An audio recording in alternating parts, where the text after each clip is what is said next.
The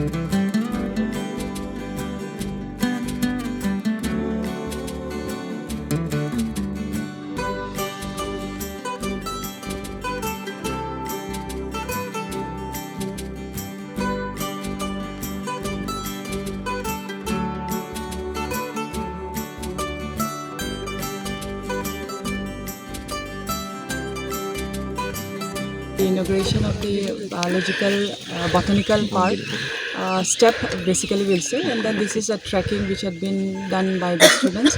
I think this is one of the within the university and within the town of Guwahati, such a trekking place is very, very essential.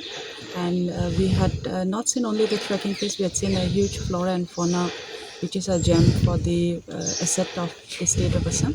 I wish through this track that we have done today, I hope in the near future this will remain as a conservation part for the state of Assam, and then usually even for the further studies also the students will be able to acquire more of it in the practical field.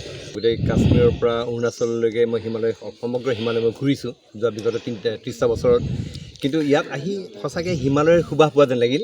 ইমান সুন্দৰ গুৱাহাটীৰ মাজমজিয়াত ইমান ধুনীয়া trekking root মই জনা নাছিলোঁ।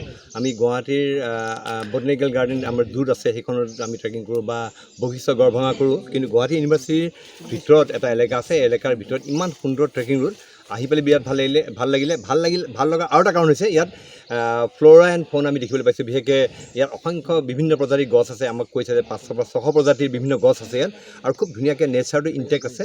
গতিকে সেইকাৰণে ইয়াত আহি ভাল লাগিল।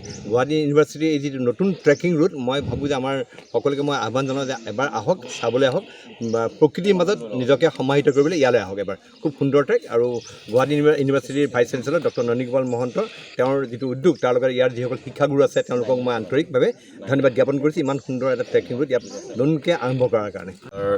তৰফৰ পৰা যিটো এটা ট্ৰেকিং ৰুটৰ ব্যৱস্থা কৰিছে, আমি ইতিমধ্যে অনাৰেবল মিনিষ্টাৰ বাইদেউ আছে, তেখেতৰ লগত এই ট্ৰেকছটো আমি ইতিমধ্যে কৰিছোঁ, আৰু অতি সুন্দৰ পদক্ষেপ।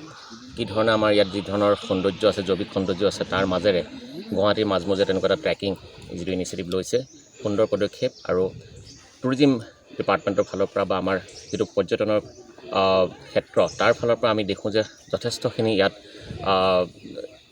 সমল আছে।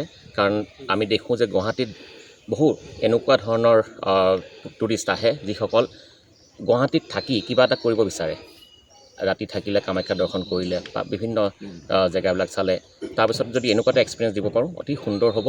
আৰু যাতে আমি ৰেছপনচিবল মেনাৰত আৰু ছাষ্টেইনেবল মেনাৰত যিখিনি ছাষ্টেইনেবিলিটি ইছ্যু আছে আমি তাক মেইনটেইন কৰি এই ট্ৰেকিংটো ভাবোঁ ভৱিষ্যতে যথেষ্টখিনি পৰ্যটন ক্ষেত্ৰত উদগনি যোগাব।